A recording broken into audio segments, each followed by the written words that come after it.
Hey guys, Dave here from Nerdarchy, for nerds, by nerds. And today, I have with me the full crew. I'm Ted. I'm Nate. I'm Ryan.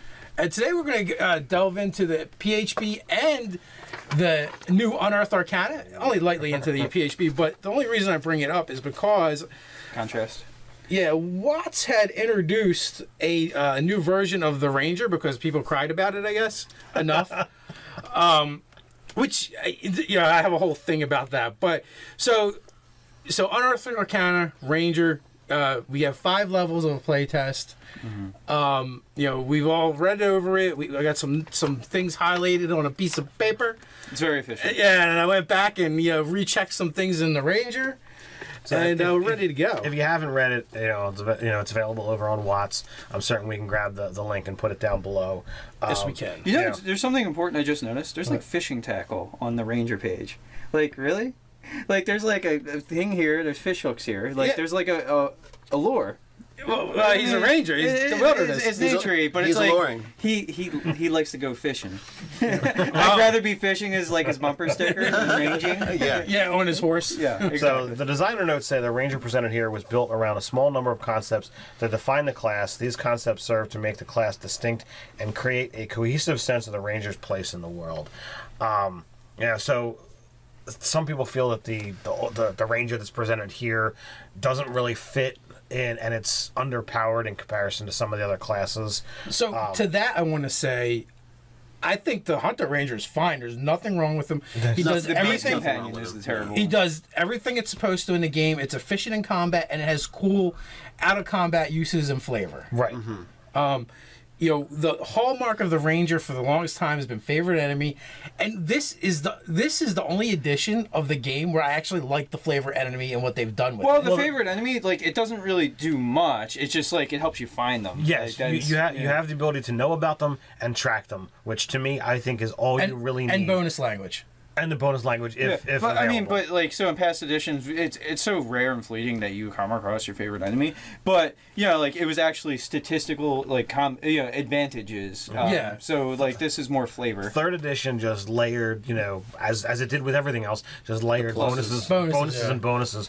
And you got to hate more things. And it's like, that doesn't make sense. Why do I have to hate everything under the sun? Yeah, to be efficient. So what they did is they scaled down the power level of what that part of the Ranger is, but they made it more interesting. Right. And by scaling down the power, what it does is goes, okay, we don't actually have to count this when we like figure out other stuff for the mechanics of this class. Right. Yeah, well, it's more exploration, you know, language, and being able to track them better in things. That's all exploration stuff. That's not, Yeah. Yeah.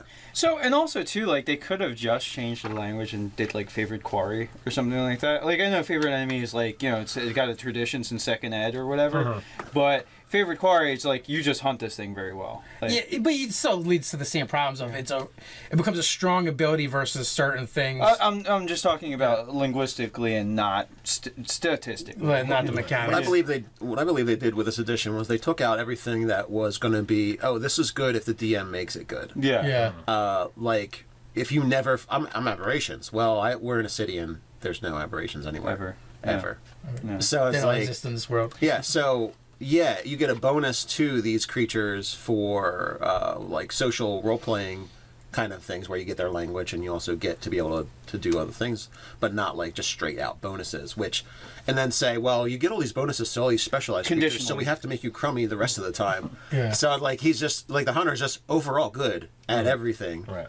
That he's set out to be good at. Then he's got some expertise in this, like, you know, one area. Right. Yeah, and it doesn't, like, make it say, like, well, now I need to balance their regular combat abilities against when they're just, like, fighting a regular guy instead of their favorite enemy. Yes. Just take humans. It's just like, yep, I was raised around humans. I know their habits. Well, that's another cool thing they do with the favorite. If you choose a humanoid race, you get 2 instead of 1. Yeah. Because they're going, well, yeah, I mean, it's very limiting for this game Humans compared to the other ones. Yeah, humans, if they're the most popular. Well, you could just be a bounty hunter. Why wouldn't you pick humans and, like, another... Dog the bounty hunter definitely has to have humans as his favorite. It's not Dog would have to. I mean, and if you're a ranger assassin, you know, humans. They're everywhere. So with that, let's move on to the actual Ranger. Right. So basically, they had 3 tracks that they want the ranger to be able to be good at skirmishing, wandering, and being a guardian. Right. And basically, I bring this up because I've seen other YouTubers reviewing this class, and you know, I heard one go, I don't even know how it works because they get 2 hit dice. How does that work for, you know, their healing? Right? But right under Wander, it actually says the reason why they get 2 dice is to make them have a resource that they can choose how to use it more efficiently. So where the Barbarian rolls a die 12 when it uses one of its hit dice to heal, And it could get a 1. it could get a 1. The Ranger has 2 die 6 to use for every level, so it gets double the number. He gets to ration his hit points better. Yeah. Yeah, so it, you know, it becomes a resource management thing. Yeah. It's kind of crazy that they gave the Ranger the highest hit die. Like, that is, like, Well, I mean, equal to a Barbarian. Mechanically. Yeah, I mean. Well, with 2 die 6, statistically, you're going to get the top less often, but you'll get the higher median. So you know, so it is the highest and it's not at the same time. But the 7 matches what the Barbarian gets anyway. Yeah, if you just take the if, hit points. Yeah, if you just take what's the mean or what the book lists, you know, Rangers and Barbarians have the most. So that definitely is a move in a different direction than what previous editions of D&D have done. There's a reason why that doesn't bother me at all. When you get to proficiencies, here's why: armor, light armor, and shields. They took away medium. They took away medium armor. You're getting hit more if you go into melee combat. Yes. And if you're actually a 2-weapon fighting ranger, which is pretty popular, Right. You don't get to use a shield, so you're going to get hit even more. Right. So that, archery, yeah. yeah, so Archery. yeah, well, archery will fix that. Or you skirmish like the class suggests and just not be there to be hit. Really. Yeah. Well, yeah, they definitely made it with the other abilities that we'll get into.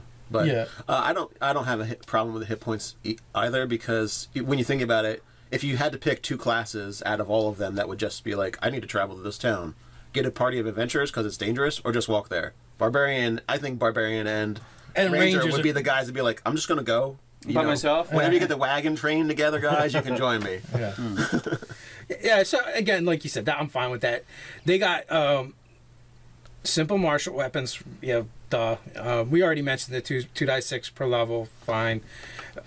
Tool proficiency, herbalism kit. Love it. I like this idea. Absolutely. It's very Aragornish in my opinion, like which would be the archetype ranger. So that's kind of cool. It does it do anything for you? No, not really. I mean, you can, you know, maybe come up with an antitoxin or something. Make a poultice or yeah. Right. Yeah. But it's just a cool flavor thing. I like it. Okay, here's a sticking point. Saving throws. This is gonna make Nate so fucking happy. Yes!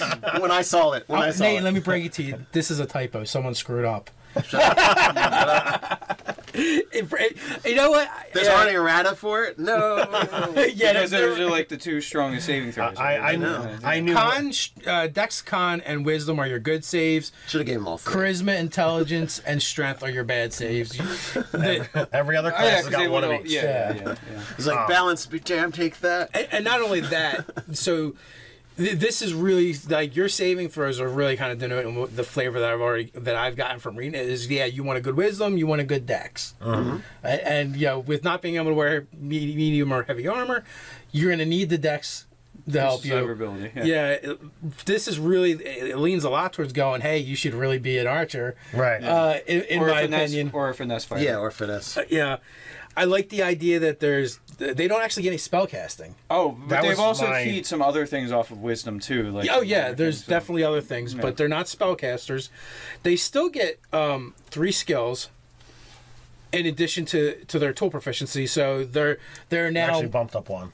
yeah. So essentially, it's bumped up one. So they're one of the most skill heavy classes now with Bard and Rogue. Right. Well, Rogue still has one up on them. Yeah, Rogue is still They originally still got the best. 3, right? But Yes, they're getting a tool but now proficiency they get a tool on top of Yeah, it. okay. Yeah. Rogue gets 4 plus a tool proficiency. Right. So.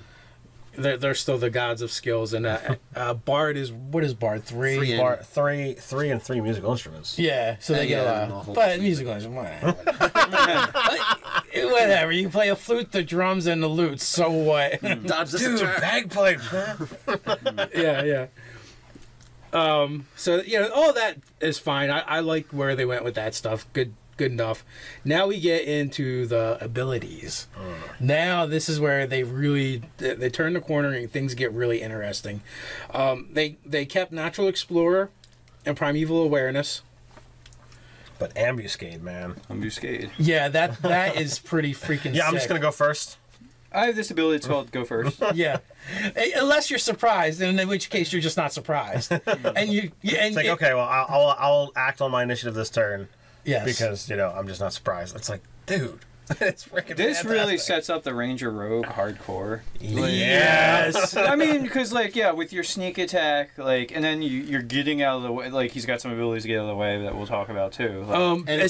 Assassin. Yeah. The assassin archetype, you're like, yeah, I get to go first. Boom. Let's crit every time there's a fight, pretty much. Yeah. And but it is only there's only 2 actions you can use: hide or attack. So it's not extremely overpowered. I'm okay. It makes it really useful. It replaces favorite enemy in a really good way. I'm okay with that one. Yeah, I think it's interesting.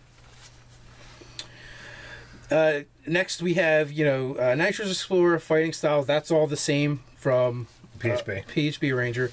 Skirmisher Stealth. What do you guys think of this one? I like it a lot.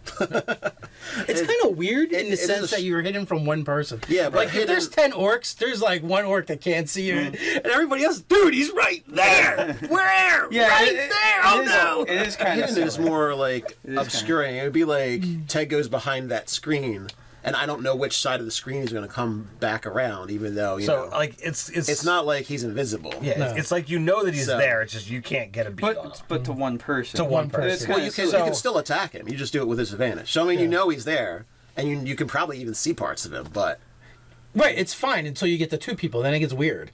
It's like if Ted's hiding from swing, you.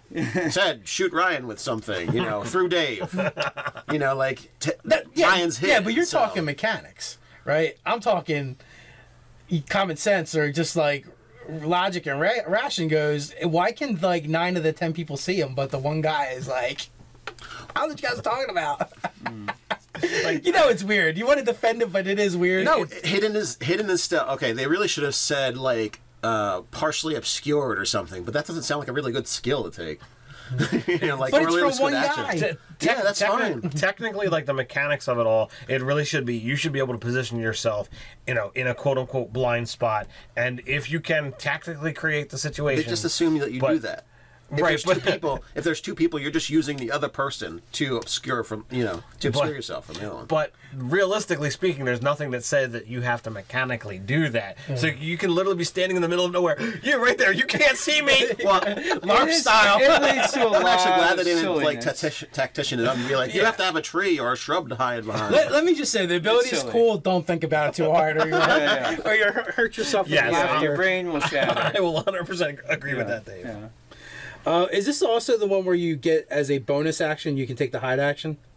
Again, At the end of your turn. As a bonus action at the end of the turn, you can make a dex stealth check to hide if you fulfill the conditions. Yeah, so again, very cool because in this way you can actually still hide from everybody, except for the one guy. You do not have to fulfill the conditions for him. But you can't see me very well. I'm sorry, You can't see me very well is the rest of that statement. Yeah. I just see a battalion of soldiers, going. Hidden from Ryan. Where's Nate go? Where No, is you he? know where I am. know. You just can't hit me with regular. You have to hit me with disadvantage. There's a whole army there, and they all pointing to the one guy. He's right there. Yeah. What do you mean? I can kind of make out something over there a little bit. Dude, he's standing in the middle of the plane. How can you not see him? He furled his cloak in such a way. Yeah, it's like so. All right. I'm for it. I'm not going to make fun of it. I think it's appropriate. I'm for it too, but I'm absolutely going to make fun of it. It's just ridiculous. It's a game. Spirit Paths. This is where the Ranger kind of shines from Unearthed Arcana, and I have mixed feelings. I feel like Spirit Path should be one of 2 paths, instead of being the path that you choose.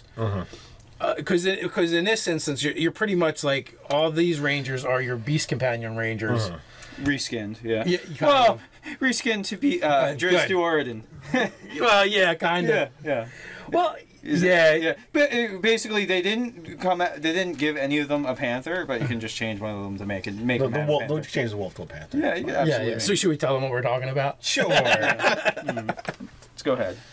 So, okay, so the spirit path is basically you're going to choose a path that's going to be the guardian, the stalker, and there's one in between there, the seeker, and they're each tied and keyed to a different The seeker doesn't get a special sword though. No, they're each tied to basically like a totem animal. I want to say. Yeah, I would agree with that. And you have a brown bear, and when I had to go back and reread it, I'm like giant eagle. That's nice. No, just an eagle. That was giant. Is eagle. it a giant eagle? It's a fucking giant eagle. Well, Oh crap! It is. And then those guys, I think, even in this edition, even have a language. And then there's the dire wolf. and then you could just take the giant eagle to Mordor and just drop the ring right in the volcano. Yeah, be done with it. Yeah, it's over. Unless someone breaks your concentration, then you're pwned. Yeah. Then you're gonna drop more than a ring in the volcano. That's true. Plop. So, that being Then who's gonna said, be king? each path gives you the ability once a day to summon your beast companion, or I don't even know if they call it a beast companion. Is but it really once per day or your long spirit rest, companion or- once a day, Okay. long Short rest. or long? No, that's for the ability. Oh, okay. The actual summoning itself. It says you regain your ability to call on your spirit companion when you finish a short or long rest. For some reason I was thinking All it right. was. You know what? I felt like I read in the design notes it was saying you only have access to this ability once a day because it was so powerful. Yeah, I felt like I read that somewhere too. You know what? Like it might have been like, oh, typo. I'm writing up here this. Yeah. And then later they're like, yeah, that doesn't really work well. Yeah. So they made it That's- short. So short or long, I thought it was just long rest or once per day. So that's way Well, better. yeah, I think it is. Once per day, the bonus action, you can command your spirit companion to materialize once per day. This other thing is using the ability. That's the difference. So, okay, guys, so you can let's summon back it up. with one, Yeah. and you can use the ability every short rest. Yes. All right. That's All what right. I had read. This is stinking less than I thought it was. I thought it was you could summon him or use the ability No. once a day. Once a day, you call the animal forth for a minute. It will do whatever you want, and beat the crap out of things. but it's a concentration effect. And I highlighted this because this is hilarious, right? It's a concentration effect. It works just like a spell, but you can control its actions even if you were unconscious or otherwise unable to act. But your spirit companion manifests as an animal for 1 minute until your concentration is broken, as if you are concentrating on a spell. So essentially, If you're unconscious, you're not concentrating on shit. right? It's a little bit of a typo. Yeah. Well, I mean, it that's could also say inconsistency. it works like Yeah. concentration until you're unconscious, and then you can control it still. Yeah. So right there needs to be a rules clarification, or your DM just can make the call. On that one, Does it once stick around to just- defend Well, you? once a day. It's just the specifics. You can Yeah. still control it even though you're unconscious. Yeah, but technically it's supposed to be go away if you can't concentrate, Right. as per the spell. Well, if you I if mean, you get rules as knocked written. down, Yeah. So if you get knocked down, Well, you and know you what, pass your concentration check, Yeah. you can still control you it know while what you're I think unconscious. they're trying to do is say if you're a ranger caster, you can't have a spell active that you're concentrating and have this thing present. No, because it says like a spell, not you have to.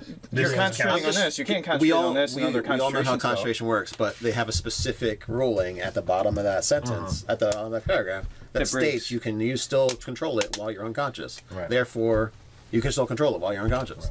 I Even think though we it's all know a how need to concentration have- works. Except for it wouldn't spells technically be and- there if you go by the other one. Yeah.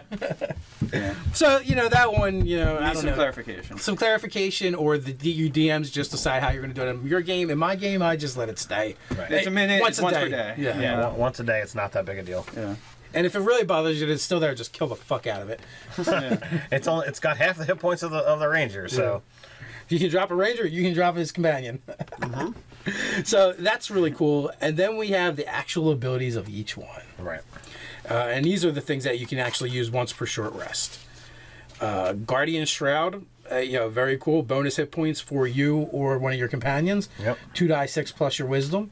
The only thing, these don't stack, and like I said, this only goes up to 5th level, so we don't know what those other abilities would be. Right. But it's a really cool template to kind of build off of, Right. what they've got laid out. Seeker is basically you can either get advantage or give advantage to one of your companions. So, like, if you are the rogue ranger, or if you have a rogue in your party, or you know, or you want to give No, your paladin. It's even better. It says, you know, as a bonus action, you invoke your spirit companion and choose a creature you can see. Until the end of your next turn, all attacks made against the chosen creature have advantage. So it's the creature, it's a not, creature. yeah. Oh, that is So even it's like better. you. Everybody's gonna hit you this turn. Yeah. You got your paladin with his Smites. his cleave too, like because all right, I have Well, anybody can advantage. have cleave, but yeah. Yeah. Well, I mean, Ryan likes cleaves. I really And like paladins cleaving, together. but a paladin cleaving, smiting, like you would do gobs of damage, and an oath of vengeance. You also get the hunter's mark. Oh, yeah. So yeah, you could just bomb the crap out of somebody. So yeah, Seeker is really a very, very strong support character. And then you have Stalker, which Stalker is basically, I'm going to fuck some shit up in combat. I mean, you're doing an extra 2d6 plus wisdom modifier. Yeah, damage. Yeah, dude, Seeker, if you have like some heavy hitters in your party and or a rogue, like seems like the most like I'm going to destroy. Like you can change targets with that too, right? The Seeker, or is it you only get to do that like once during? See, your companion spirit lends its sharp combat senses to you, and your companions as a bonus action, you invoke your spirit companion and choose a creature you can see.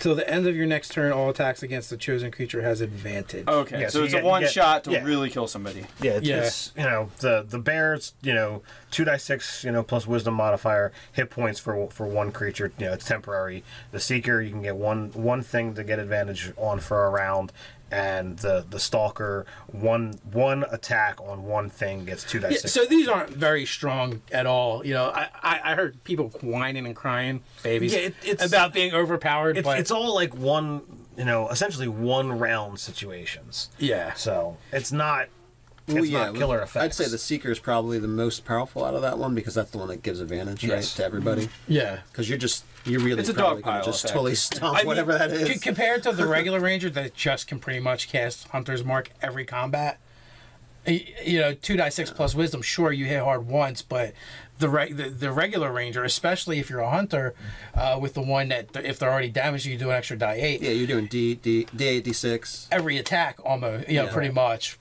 So, I think this is a cool build in a class. I think this would be a little bit better as, not a ranger, but maybe like if they were to reinstitute the warden from 4th edition or something and build it like this.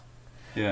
I- Also too though, this is very Drizzt. Like it's very like they gave him Guinevere.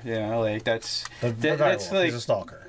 yeah. Well, I mean they built the most Drizzt ranger. you could So possibly- I look at this and, while there's a lot of cool stuff, I'd like to see what the next 15 levels are going to look like. But just looking at it, as you said, in comparison to the Hunter, you're not gonna be pulling out the same damage. And with the stripped out spells, I think that really, this is still weaker than the Hunter. That's my guess. But better than the Beastmaster. But better than that. Yeah. Wow. And I understand when I first saw like Paladin of the Woods or whatever they're in the description of it, I was like, oh, are they gonna get Fine Steed and can cast it on and make Beast Companions instead? That would be awesome. Nope. Yeah. No. Yeah. That's the initial thing I went to, and they didn't go there I because like- basically they would have invalidated the Beastmaster, basically. I liked the idea of where they said that they were the Paladin of the Woods. It kind of steps on the toes of the Order of the Ancients.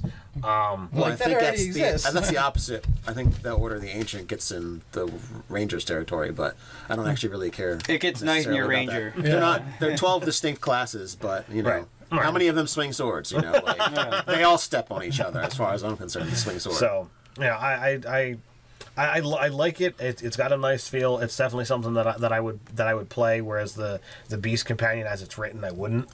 I just I want to see what else is there before I give the final thumbs up. Yeah. But we only have what's there, so we Oh, have absolutely. to gauge it on that. We just have to wait. Yeah, these 5 levels they're solid 5 levels. Yeah, I like the fluff and the feel to this version of a ranger more so than the mechanics. There's a couple things in there that are really cool, but overall, I don't think it doesn't replace the ranger and the PHP in my opinion. The hunter is superior.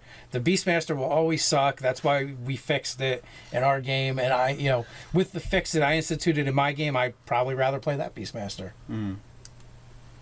I like the fluff in this one, and I like the mechanics that they give you. I'd like to see the first like 5 levels play out in a game like where they're just like the straight ranger and see how that all pans out. But, yeah. Well, the problem solved with only 5 levels. You just take 5 levels of ranger and 15 levels of rogue assassin, and you don't have to worry about it. Awesome. yeah. There you go. And then stack some psionic celerity onto that. Plus 10 initiative. Yeah. I guess you wouldn't need it then, actually, with always going first. Yeah. Well, you could go first and second. Because right, isn't it? If a creature hasn't acted, double crit. Yeah. Right? Isn't that how that would work? Yeah, I would think so. I act first. I act first from shadows. I attack. I get plus 10 to my initiative. Guess what? I got a 25. I attack. Yeah. You're only gonna get the sneak once, but you're gonna be able to crit on every attack before. Yeah. And since you're a ranger, you get 2 attacks. Well, no. You have to figure out how to secret them too, so you get advantage. So then isn't it every time you get advantage you can use stuff like that?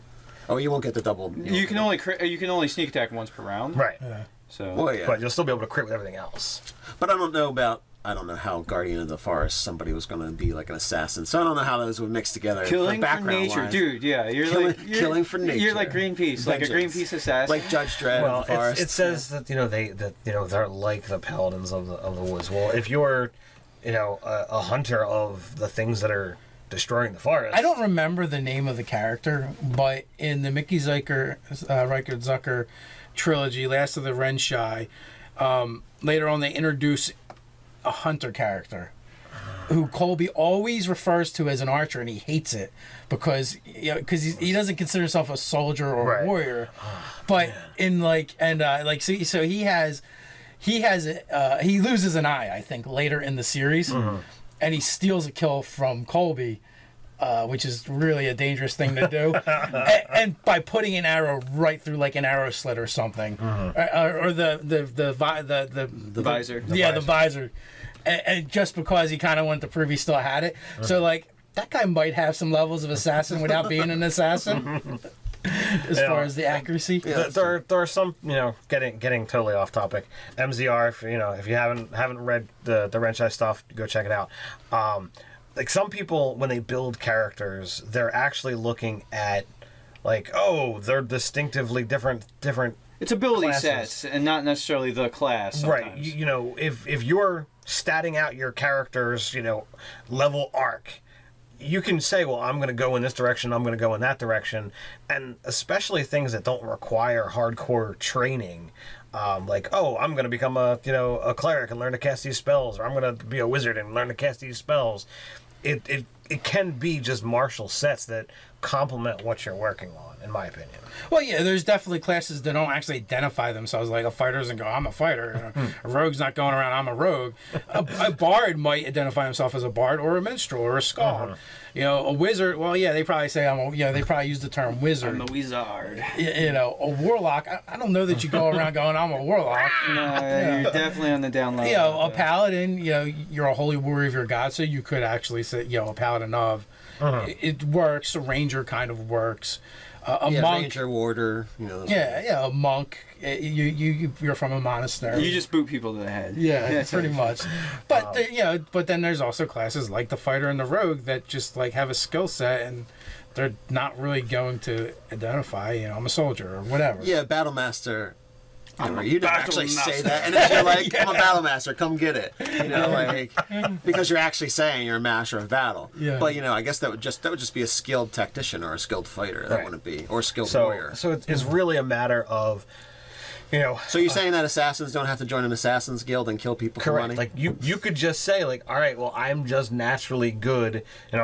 Suppose you're saying, all right, well, I started off as a ranger and I took all these levels of rogue, all my stuff as an assassin. You're an archer of my father was a surgeon, so like I just know where to hit people. So it's like you're just naturally skilled at archery, and when push comes to shove, if they haven't moved yet, you've got to jump on them and bam! And honestly, it actually bringing it back to on topic, with being a ranger, and if you are technically a hunter, you know where to hit things to kill it, because the last thing you want to do as a hunter is make your prey suffer. Leave something, so it actually, in some ways, makes more sense for the ranger to have similar abilities to the assassin. So like a sneak attack, because they understand anatomy. more so than one of the other classes. For a different reason. Yeah, for a different reason. But and again, other classes with actual martial training, like is one of the things you learn. Like you learn where major arteries are because you want to cut them. And, you want to end the fight as soon as possible. You're like, I don't know, I keep bashing this guy in his thigh. I don't know why he's not dying. Well, you got to get to the other side of the thigh. Yeah. So after having ranged far afield and found our way back, I think we're ready to bring this one in. I believe so. Yep. So you guys can like, comment, share, subscribe. You can check us out on Nerdarchy.com. When you head over to Nerdarchy.com, you can check out the store. Also check out funny memes over at Facebook. So until next time, stay nerdy.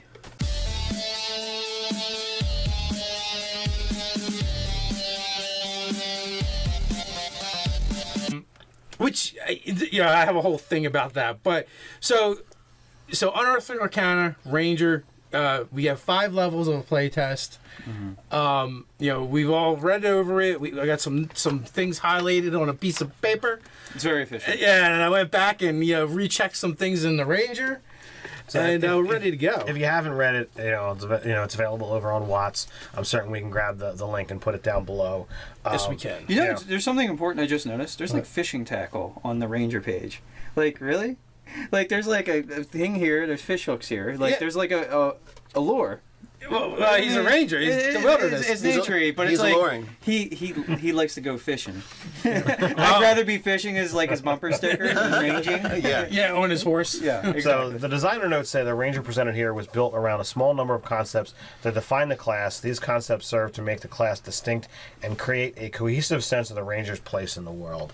So some people feel that the Ranger that's presented here doesn't really fit in, and it's underpowered in comparison to some of the other classes. So to that, I want to say, I think the Hunter Ranger is fine. There's nothing wrong with him. He does everything. Companion is the terrible. He does everything it's supposed to in the game. It's efficient in combat, and it has cool out of combat uses and flavor. Right. The hallmark of the Ranger for the longest time has been favorite enemy, and this is the only edition of the game where I actually like the flavor enemy and what they've done with it. Well, the favorite enemy, like, it doesn't really do much. It's just like it helps you find them. Yes, like, you have the ability to know about them and track them, which to me I think is all you really need. And bonus language. And the bonus language, if but available. so in past editions, it's so rare and fleeting that you come across your favorite enemy. But like it was actually statistical, like advantages. So like this is more flavor. Third edition just layered, as it did with everything else, just layered bonuses and bonuses. And you got to hate more things. And it's like, that doesn't make sense. Why do I have to hate everything under the sun? To be efficient. So what they did is they scaled down the power level of what that part of the Ranger is, but they made it more interesting. Right. And by scaling down the power, what it does is goes, okay, we don't actually have to count this when we figure out other stuff for the mechanics of this class.